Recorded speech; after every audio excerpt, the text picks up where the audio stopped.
Battle of the Challenges podcast with Vincent Cloud and David Lauer. And this is the episode 4 frickin' recap. We're picking up right where we left off in the previous episode when Tony fell down to the ground sick. Yep, and everyone's saying he looks white or green. Yeah, America still can't decide. But basically they say we're going to get you an ambulance, and if you can't get up, we'll have one drive here. But he was able to kind of stand up and stumble his way to a car. Yeah. Casts are saying Tony's face looks white, but producers, they see green, motherfucker. They're like, this guy is fucking production gold. He's literally done everything for them, and they're still gonna milk out his terrible disease, whatever he's afflicted with. They're gonna cut to him like going into the hospital like twice, and that's it. That's the last time we'll ever see him. And he's really treated as if he was Knight, or dare we say Diem herself. Like, they're just like, what happened to Tony? No, but it's You think they're giving him too much airtime with this? I'm just saying they milked his poor state, his illness, for a lot. And who knows, maybe he did as well, because you said he ends up getting on his own feet and walking to a fucking cab. They're not just like, oh my god, Tony, are you okay? He just gets up. It's like, oh yeah, of course. Yeah, he just felt like laying on the ground for a while. I mean, he's legit hurt, and it's got to be like some kind of internal laceration of his kidney or something like that, falling on his back from 30 feet or whatever under the water. But, I don't know. It's the way that MTV, they just kind of focus like, ooh, this is an event, and we're just going to make a big show about it. Yeah, so he takes off, and so now everyone pours into the pit. It's pit time, man. Mm-hmm. And before that, TJ comes up and is like, all right, let's address something here. He's like, Candace, you hurt your lip, and you also hurt your toe. Usually that wouldn't matter, but we're here in the challenge or whatever, and you are unfit to go on because you broke a fucking toe. Yeah. Leroy, you're out of here. She's not going to be able to do any of the running and stuff like that you would have to do in any type of mission, so this really sucks. Leroy's gone. Leroy is gone, and he didn't even go into an elimination. He gets sent home for medical. I mean, to his bloodline. Yeah. Yeah, everyone assumed they're gonna go after Candace, get at Candace, the other cast members, to get rid of Leroy. But no, instead, producers themselves will get at Leroy through Candace. Couldn't they just call up one of Leroy's other bloodlines and ship us a new one? Be like, hey, this is my cousin, or this is my brother. Yeah. I made that joke before. It's too easy. And I don't double dip. I don't know. I hate it when somebody gets sent home for no reason because of their partner, where it's like, well, can't you get them a new partner? And that was so weird because we didn't really focus on her injuries too much in the previous episode either. It was just out of nowhere. They're like, oh, that was actually a serious injury. I don't know. It felt weird. There was no build up to it. Well, she said she broke her toe when she got back, but then no one really said anything about it. And yeah. I was kind of thinking that, and it crossed my mind. I was like, well, she's not going to be able to compete for a couple weeks. Oh, really? I never thought of it because they didn't foreshadow. I mean, now I'm actually mad that producers didn't foreshadow the fuck out of her toe injury. Usually there's Tony. Tony's injury was more important. Yeah. Oh, that's true. And I'll just say this, going forward, they really didn't have to cut off where they did. They could have had Tony fall down and then cut to Candace and Leroy having to leave and then end at the end of the elimination. And that would have been a crazy episode 3. You lose 3 teams back to back to back. You'd be like, what the fuck? And then that's when you tune in, because you open up with this episode and all these people leave. There's no sense of... I don't know, the story, there's no storytelling thrust. There's no narrative pull to feel anything. It just happens. Can you imagine that? You would have preferred it to be at the end of an episode? Yeah, where all it keeps 3 people people talking leave. After that episode. Yes. But this one, it's kind of an afterthought because they do it right in the beginning, and then you kind of end up talking about what happens at the end. And, spoiler alert, this episode ends on another to be continued. Which is because they decided to cram all this stuff that should be the end of an episode at the beginning of the episode. Yeah, we never... It's like we can't even see an elimination at the end of an episode anymore. It's like that's normally the standard format. Yeah, and that's something that plagued the about the last third of Battle of the Exes 2, the previous season, where we got like 5 to 6 to be continueds. After a while, it just all bled together like it was a wannabe Game of Thrones, But it wasn't Game of Thrones. They can't touch that, man. Like, and now we're already in this weird fucking structure where we're probably going to be hit with some more to be continueds. But it's an episodic saga of our times. People stop being polite and start being real. And start wondering if they should even tune in next week if it's going to continue on like this bullshit. That's so annoying, man. It's I don't know. I don't know how to feel about it. I feel so beaten down and used to it by now because they always do those tricks with the episodes where they're like, oh, we're not going to do this. Like, they'll be in the middle of an elimination round and then cut it right there. And you're like, you don't even know who gets sent home. Like, I'm still waiting for that. That'll probably come on later this season. They usually always do that. Well, really going to get me irked. Let's dial back a little bit. I'm irked as well. Well, not really. Actually, I audibly, I laughed when Leroy went out. And you watched it before I watched it, and you were like, "Hey, what the fuck?" But I'm like, I don't know. I laughed. Leroy's gone. I was really upset that Leroy was gone, and you can see Bananas is visibly upset. Yeah, you know, and I guess that's why I laughed. Bananas overall. Yeah, it's his friend and his alliance member. Like, but the thing is who seems to care about this the least? Leroy. Oh. He didn't seem upset at all. He was just like, oh, alright, well, okay, I'll see you guys later. Like, he did not... Usually a great competitor, if they get kicked out, they're upset. Mm. Like, they act like it means something to him. But Leroy's just like, oh well, whatever. He doesn't have the heart or the fight of a champion. This time I'll actually defend Leroy just a little bit. And this is me having to, admit a few things. Leroy has had some bad partnerships over the years. And he's had to leave because of that. So I feel like he's just kind of dead-eyed from it. He's just like, whatever, this happens. Like, thank God I got to show up anyways, and I got paid to show up, And I'm on Rivals 3, by the way, and I'll probably continue doing these things, I don't know, you can complain. He's just like, oh, this year is just, kind of a vacation year. Just going to be gone for a week and a half and then come back. But yeah, he's gone, and just like that. I think it sucks, because Leroy is one of my favorites this year. Like, I really liked him. At least in the pre-show I did. And then I saw Candace, and then I was like, wow, that really handicaps his ceiling for this year. Like, I don't really feel like he'd be able to get to a final with Candace. Because someone in this type of game, the way they have it set up, you're going to vote in Candace and then send home a strong bloodline. Candace, she comes on, Leroy's a natural star, but her shit disintegrated in the atmosphere trying to land with the audience. And she crumbled and blew apart. Like, she was a complete mess in every episode, was she not? Like, she was just, she was either doing bad on a mission, like not able to climb up the hill, or having bugs all over her face, and she doesn't do too hot, and her puking on the bus. Yeah, puking on the bus, cutting her face up, and then getting taken away because of her toe of all things. She's kind of just klutz the whole time. Like, never anything that great. What was the one thing she did good on? It was last episode. Oh, she didn't fail the even jumping. Though she got hurt, she still finished the jumps. Yeah. So, good for her. And then, now, basically, we're on to our elimination. Yes. Between Jenna and Brianna and Camilla and Larissa. Yeah. So it's Jenna and Larissa. In Door Slammer. Which, you push on...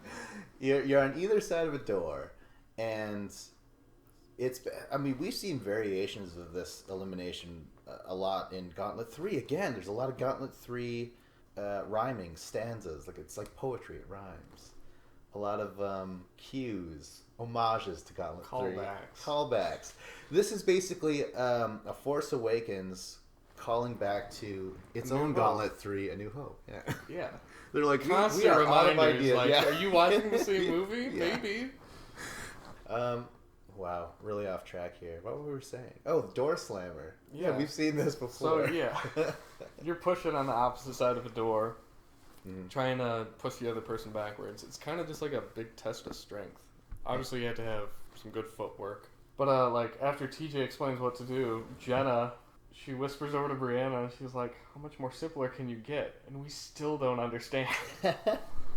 No, it was awesome. It was so great. Like, she still doesn't understand how to play these games no matter what. It's like, where's Jay? She needs Jay to be there to explain these things. Yeah. Jay's missing. Because Brianna, she can't explain anything.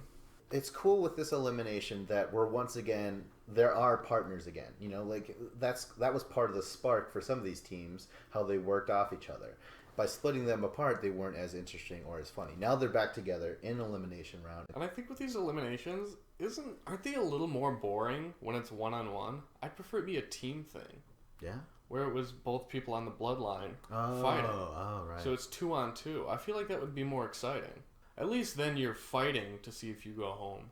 That's why I don't even feel bad about Leroy going. It was just like, well, Kansas is probably going to get eliminated at some point.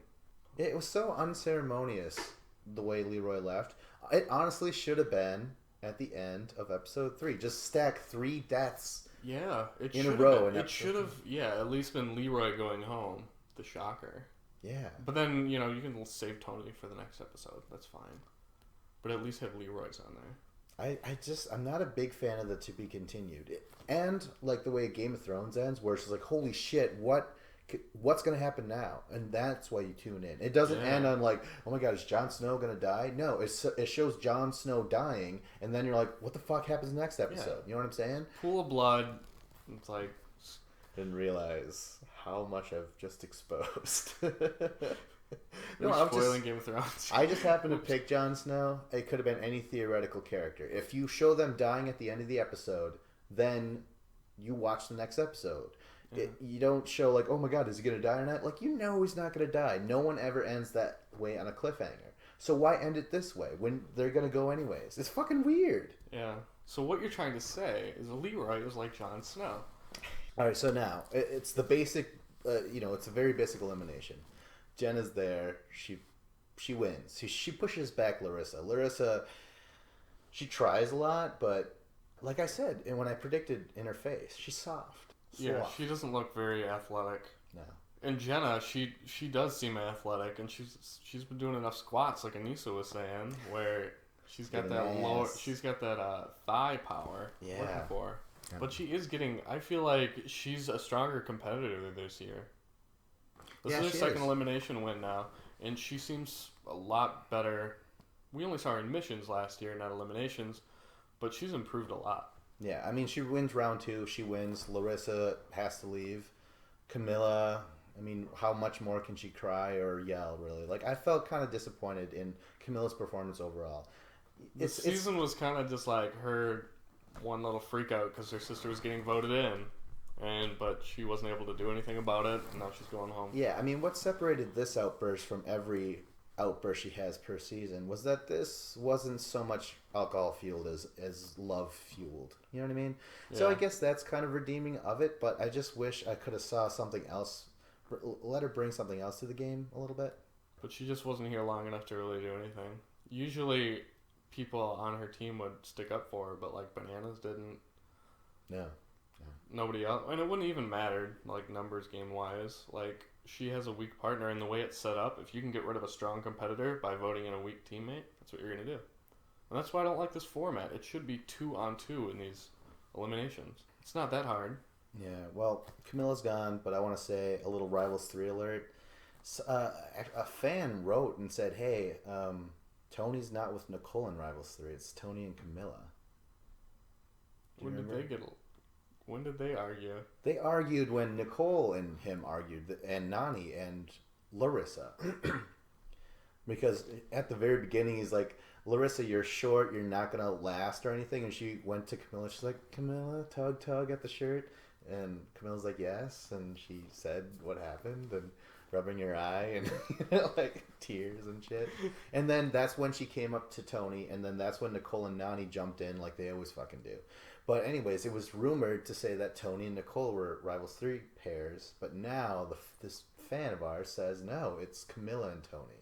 But they had barely even had an interaction. The same with Nicole, the same with Nani. It was just I feel like that one there was at least a little bit more screen time devoted to it, not just a couple sentences. Yeah, so I guess, I mean, I knew Camilla was going to be in Rivals 3. I just heard her rumored to be with someone else. They're not really rivals.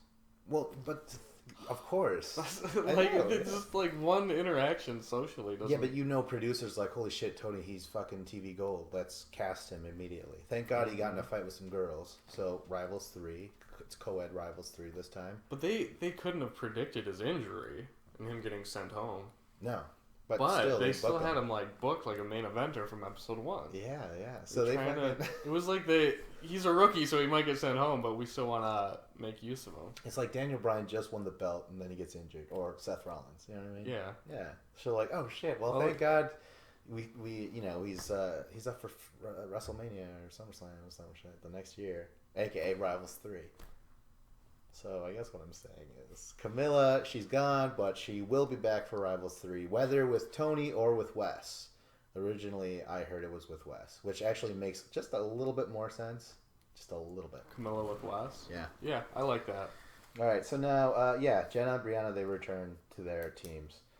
Back at the house, at 4 in the morning, producers show up on camera once again. They're like, hey guys, we're part of the show. They're really a weird flannel shirt and a hat and long hair.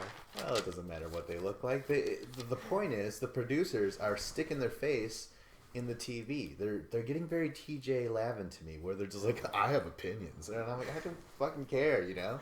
But now they're literally putting themselves on camera. Very Vince McMahon-ish, you know? He's like, I want to be a wrestler myself and shit like that, you know? Yeah, pretty soon they're going to be getting into fights and talking rumors themselves. Yeah. We're going to have one-on-one with the producers. We're going to hear their side of the story. Yeah, exactly. But they wake up Shane and they're like, hey man, Tony, he's screaming out your name into the night in bed. And he's like, really? You're like, no, but he felt it was very dramatic to say it that way. But no, he's asking for you by his bedside. And he's like, okay, man, I'll go. And that's it. We never see poor Shane again, or Tony, but we never see him again. That sucks. Yeah. Remember, we liked Shane. What Shane kind of was exit cool. was this for? I mean, at least Tony had like the ambulance ride, and we got that. For Shane, just like wake him up at 4 in the morning. That way, that'll be something. I'll miss Tony and I'll miss Shane. He put in a great performance. Yeah, I like performance. both of them. Yeah, and if you think about how much of an impression Shane left on us from episode 1, we've been a fan, and he only had like basically one scene, and that was with Tony. He was just like yelling, and then he got in that fight, and you were just like, oh, more Shane, no more Shane, not even on Rivals 3. I know, and we're not gonna see him in Rivals 3. That's total bullshit. Go on. This Cara Maria's giving more massages to Thomas. Yeah. Just out in the open. Yeah. Just really working those deep tissue muscles. Yeah, she leans forward and whispers in his ear, do you want a happy ending? Thomas is like, more than anything, please.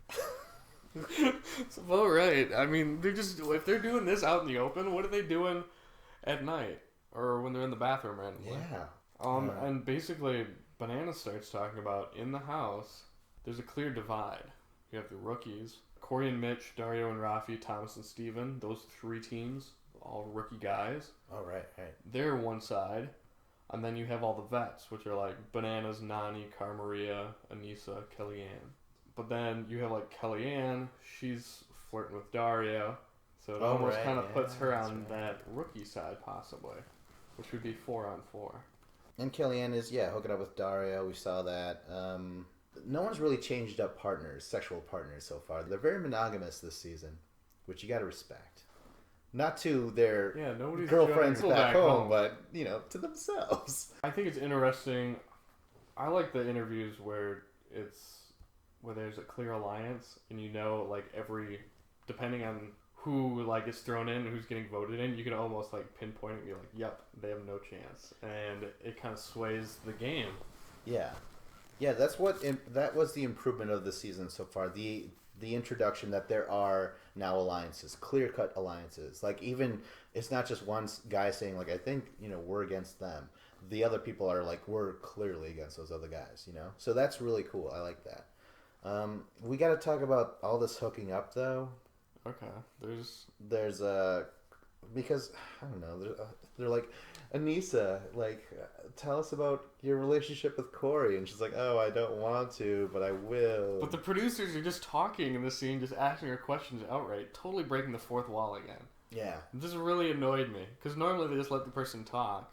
Yeah. But instead, we have to hear all their questions and see her reactions. Yeah, I mean, producers are getting really egotistical at this point. They're really putting themselves in the forefront, and it's you don't want to hear their voices. Yeah, so they're Stay behind the camera.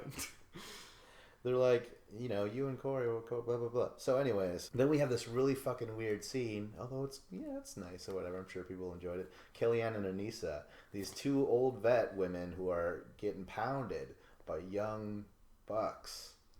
Corey Yeah. and Dario. This is a couple And they're two cougar chicks. Yeah. Who have been on the They're challenge like, for we like can't over turn it off. more than 10 years.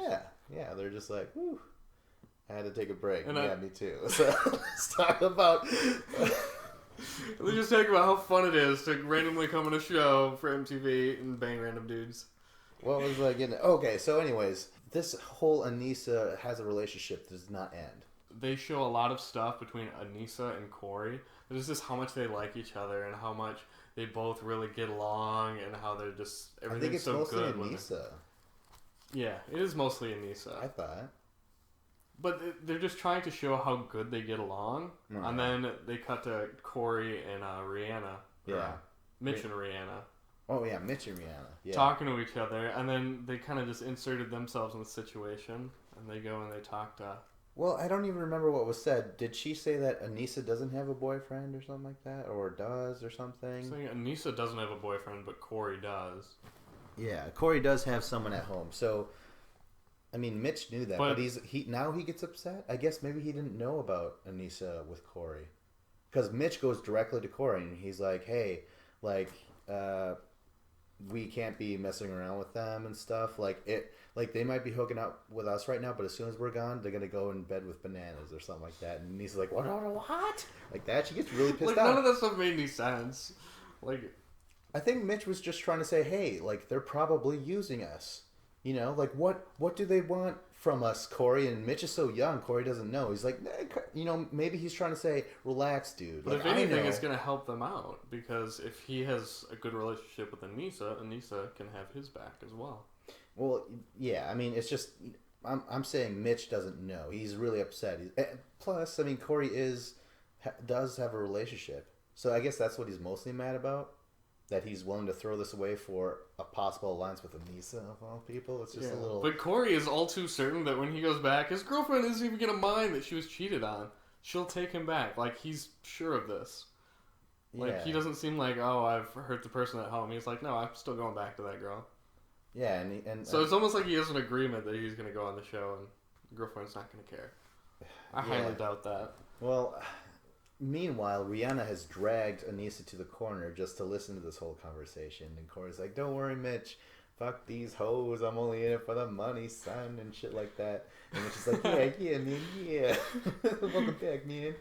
And Anissa's like, what? Like that? Making all these faces, just listening in right outside. Yeah. So she walks in there and directs Corey. Confronts Corey directly.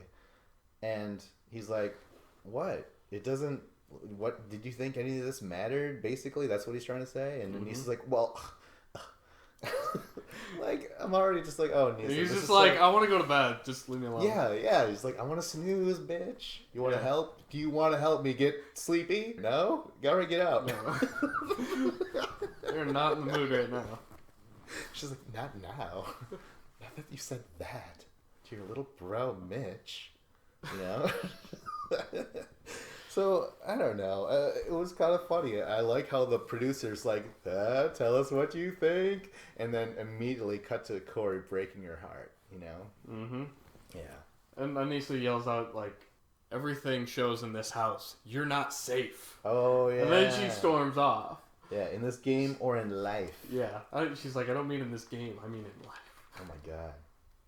And he looks down and he's like, wait. There is growth. You aren't safe. My God, no. It's the ultimate revenge. Oh my God, that'd be awful. And Anissa's all PO'd and she's saying, "I demand respect." Oh my God, yeah. And basically, like, Anissa, she heard that, what Corey was saying about, like, how he's still in this game for the money.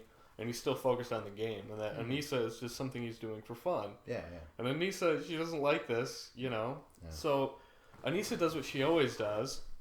And she just starts to bully him and tries to intimidate him. Like, this is what Anissa always does. Like, if she's like, okay, now she's just going to pretend like, oh, you're not safe in this game anymore. I'm going to try and throw you in. They're trying to intimidate him. Yeah. I don't know. Anissa's default response. She does it all the time. You know, we've made some comparisons of the challenge to wrestling. Like, there are some tropes. There are certain rules and guidelines of what makes wrestling wrestling. Now, one of the things is some of these women, some of these challengers have a gimmick. They have this thing that they do every season or every episode sometimes that they're like, hey, what do you want? This is what we do. Like when Dean Ambrose saves himself on the ropes and he comes back up, that's awesome. But Anissa's move is to be like, I demand respect. I've been doing this shit for years. I'm sure she said that on season 1. She's like, I've been doing this shit, like she demands respect in every season, which is like, yeah, you should. Every woman should respect, and man, everyone should feel like they should be respected. But she just assumes this and gets all, girl, you don't even know. She goes out to a group of people. Bananas is there, Nani's there, and of course Nani jumps in like, you can't separate personal from business or something, Yeah. And they get into it, and that's Nani's gimmick too. She jumps into the fight. Yeah, well, they randomly, the producers, they just put Nani, okay, we're going to get Anissa, you go talk to Nani, and then we're going to record it. Like, they're telling him, you have to do this because we need to get some Nani in this episode. I know, it's so and then weird. They start just bickering back and forth, and then you're like, oh, yeah, that's exactly what I expected. Yeah, Nani has a lot of camera time, but it's just like, I wish you were Laurel instead. Laurel, I like seeing what she has to say, and it's not hollowed threats either, Nani. Laurel means what she says. She's not getting into fights just for the sake of it. So I could just name off a bunch of other female challengers I would prefer, but, our stars, quote-unquote, are Nani, so she's on the TV a lot. Inserts herself into another drama situation. Bananas also has a few lines here, and oh yes, he had a great line. I absolutely loved it. He's like, the current state of the Corey and Anissa saga is partly cloudy with a I don't give a fuck. Oh yeah, and he's like, but Anissa is a friend, or at least sort of an ally in this game, and now she's getting pissed off at me. Like, now Leroy's gone, now Anissa's emotionally distancing herself, Mm-hmm. Yeah, so Bananas is concerned, and I guess he does have something to say. But, like, with all this Anissa stuff and Corey, that's kind of how I felt, where it's like, okay, I don't care about Anissa. Like, really? Like, just, I don't care. Just, like, let's move on with it. And that's how Bananas kind of feels, too, so I like that. Okay, so now, Bananas also mentioned earlier about there's a clear divide in this house. So now we actually get to see the rookie, it even says rookie meeting, rookie alliance meeting. Is that what the producer said? It said Guys Rookie Alliance. Yeah. I was like, holy shit, that's awesome. So they're official. They've been named, and they're all just in the room talking to each other. 2 pairs of twins and Corey and Mitch. Wonder Twins activate. Power of douchebags. Yeah. It worked.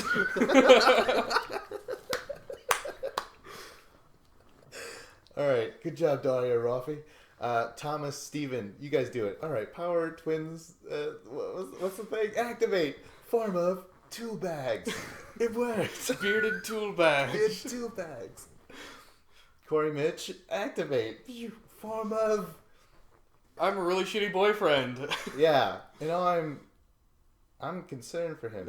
I'm the concerned brother. Yeah. Rookie Alliance, so the guys, and they're all saying, hey, I don't want anyone voting out with Bananas or anyone else. We have to be certain when we go in there who we're going to vote for. Yep. There's no sense of them eventually willing to turn on each other. They're just like, we're all new at this. And they're all equals in this group, it seems like. Yeah. There's not like one person in charge. Exactly. 3 equal teams. Exactly. It's basically 1, 2, 3. There's basically 4 people, and then 2 of them are twins. It's a 4-person alliance. But they have the clone army with them. Yeah, they got the clone army. It sounds awesome. I wish they look exactly the same. They're like stormtroopers. Yes. It's another generic clone. You got to come up with an alliance to name these guys. It can't be the Rookies Guys Alliance. It's got to be something else. We could come up with a cool name. But, we'll leave that out there. The 4 Horsemen, and they're 2. They're 2. That is awesome. The 4 Horsemen, we don't even... We're like, those twins. There's really no difference. I love it. All right, 4 Horsemen. Thomas and Steven are the same person. It's just one guy is going to get the shit beat out of him by Abram pretty soon. Oh, my God. Yeah. Abram's like, you know what? I don't know how to tell you 2 apart. let's fix that. Give you a couple black eyes. And then he beats the shit out of Steven. He's like, well, you beat up the wrong person. He's like, no, I wanted to tell you two apart. That's Thomas. All right. Beats the shit out of Thomas. And then he's like, wait a minute, now I confused you both again. Steven, come here. He's Which like, one of you am I mad at again? Yeah. All right, let's get to the actual mission, though, huh? Yeah. Where TJ unceremoniously says, hey, Tony and just Shannon out of nowhere. Just next thing I realized, I'm like, Abram's running up. And I'm like, oh. Oh, but wasn't it awesome? Like, fucking, what's his name? Mike rides him like a horse into the sunset, but out of it, just into the game. And Abram's carrying his older brother like nothing. And he fucking jumps up to Carmia, starts necking and making out with her. Oh, yeah, just going full on. Yeah. And Thomas just everyone looks over and just looks on everyone's faces is like, oh, because they're all looking at Thomas who's standing directly behind Kara. Everyone, yeah. There's like, everyone's is either looking at Abram and Kara or looking at Thomas. And Thomas is looking at TJ, who's looking back at Thomas. Is like, you... Don't you puss out of this. Look at it. Look at them. It's crazy. It's just kind of thrown at us. This episode is pretty entertaining with just the random shit going on. Thomas is like, you know what? I heard that Ava's crazy and jealous and I don't want to get stabbed. I don't. And it's just a matter of time before someone starts talking about Thomas and Cara Maria to Abe. Yeah. Like, is it maybe the next episode we see? Once it's his first time back in the house, someone's going to bring that up. All Abram has to do right now is look at the cameraman and notice that he goes like this from them to Thomas, from them to Thomas, like that. He's like, why is all the cameramen obsessed with going from us to this guy? Thomas constantly has a smile on his face like, whoops. Yeah. Why is he fearing for his life? Why is he getting so much camera time? Like, what the fuck? Like, I don't get it. And the producers behind the cameras are just like, all right, now let's go talk to Thomas. Just right in front of him. He's like, why are you talking to Thomas? Yeah. Why did you say that out loud right before you left? Yeah. Why do I need to know that? And Cara Maria's like, hey, Abram's back. And, I won't apologize. I flirted my little ass off for power or whatever. And we both said, what power? What did Thomas offer? Although, if you think about it now, he actually is powerful. He's part of that Four Horsemen alliance, Yeah. Holy shit. I never thought of it that way. That's true. Oh, my God. I wonder if that's Cara Maria kind of has a tie to the other side. Yeah. The other alliance. Holy fuck. Yeah. Although she did put Thomas in against Kahada when she did. Do you think her pussy's that powerful where Thomas doesn't care? Thomas will allow that. He'll even with Abram just I'm gonna fucking kill you. You think? I'm gonna kill you. It's crazy. Thomas is actually kind of just getting pushed up. Like, he's going over in my eyes. I'm becoming a fan of him. And, like, what did Thomas know? He's just like, there's this hot chick, Cara Maria, and she's flirting with you. So what are you going to do other than what he was doing? And then I was like, how is he really going to know that she's dating Abe? Does he know that? I don't know. He may have. I'm not sure. I'm not sure if it was ever said. I think Cara Maria had to have told him. You think so? Right? I would hope so. But then she's like, don't worry, he's deep in the mountains. He's, Montana or whatever. Yeah, that's forever away. That's the other side of the earth. Yeah. It's not cheating if you're in another hemisphere, right? That's a rule. So let's talk about the mission. It's trivia. Heir to the throne. Oh, fucking lame. Although the idea was kind of cool. The fucking seats fill up until they burst. Yep. That was kind of cool. I like that. It's kind of cool. I like the name of it. And it's trivia. I always enjoy trivia. We're not going to be able to cover it as in detailed as we're not going to say every person in every question and the order they got eliminated. I mean, I have the order, but that's about it. I don't. Yeah, I don't remember any questions really, but I will say this about trivia. Trivia is another one of these... okay, you're a fan of wrestling. Name a lame-ass pay-per-view that they keep bringing back or that they don't do right. You know what I mean? Usually TLC or Hell in a Cell matches. Okay, let's go with TLC. Tables, ladders, and chairs. Maybe it was cool back when the Hardy Boys and Christian Slater, when they made that thing an amazing experience, and then they've tried to recreate that every fucking year, basically. Yeah. That's how I feel about the trivia thing. the Duel 2 was where it really was amazing. And then they've tried to recreate that every year since then. Well, when was the Duel 2? How were they flying off? They were on a platform. It would just like let go, and it was all spelling. I think it wasn't even trivia. It was all spelling, and that was the amazing thing about it. It was so succinct, and it was even. It wasn't just trivia and spelling. You know. Yeah, that's true. Because there's definitely. Yeah, and I feel that it's. I also feel kind of weird that it's pushed in so early in this episode in the season. It feels like trivia is usually way in the back. I like it earlier. Yeah. I do. I am a fan of it being earlier. All right. Because I don't know. It was early in Battle of the Seasons too, as well. 2-2.